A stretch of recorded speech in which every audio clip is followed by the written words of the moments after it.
بسم اللہ الرحمن الرحیم۔ اللہ کے نام سے شروع جو نہایت مہربان رحمت والا۔ آج کے اس ویڈیو کے اندر ہم امام عالی مقام کی شہادت اور سفید پرندے کا واقعہ بیان کریں گے۔ امام عالی مقام رضی اللہ تعالی عنہ کی شہادت کے بعد آپ کے سر منور سے متعدد یعنی کئی کرامات کا ظہور ہوا۔ امام عالی مقام رضی اللہ تعالی عنہ کا سر انور رسوائے زمانہ یزیدی بدبخت خولی بن یزید کے پاس تھا۔ وہ رات کے وقت کوفہ پہنچا۔ قصر امارات یعنی گورنر ہاؤس کا دروازہ بند ہو چکا تھا۔ یہ سر انور کو لے کر اپنے گھر آ گیا۔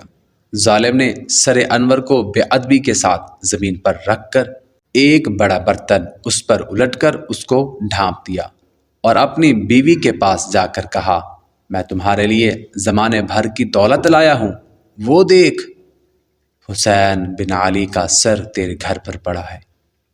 وہ بگڑ کر بولی، تجھ پر خدا کی مار، لوگ تو سیم مزر یعنی لوگ چاندی اور سونا لائیں اور تو فرزند رسول کا مبارک سر لایا ہے۔ خدا کی قسم اب میں تیرے ساتھ کبھی نہ رہوں گی۔ نوار یعنی اس کی بیوی یہ کہہ کر اپنے بچھونے سے اٹھی اور جدھر سر انور تشریف فرما تھا ادھر آ کر بیٹھ گئی۔ اس کا بیان ہے، خدا کی قسم میں نے دیکھا کہ ایک نور برابر آسمان سے اس برتن تک مثل ستون چمک رہا تھا اور سفید پرندے اس کے ارد گرد منڈلا رہے تھے۔ جب صبح ہوئی تو خولی بن یزید سر انور کو ابن زیاد بن نہاد کے پاس لے گیا۔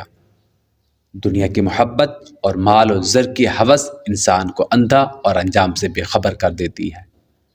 بدبخت خولی بن یزید نے دنیا ہی کی محبت کی وجہ سے مظلوم کربلا کا سر انور تن سے جدا کیا تھا، مگر چند ہی برس کے بعد اس دنیا ہی میں اس کا ایسا خوفناک انجام ہوا کہ کلیجہ کانپ جاتا ہے۔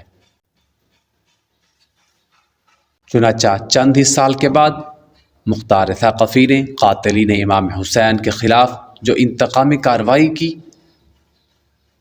اس کے ضمن میں علماء کرام نے فرمایا کہ اس نے حکم دیا تھا کہ قاتلین امام حسین رضی اللہ تعالی عنہ جہاں بھی ملیں ان کو وہیں پر قتل کر دیا جائے۔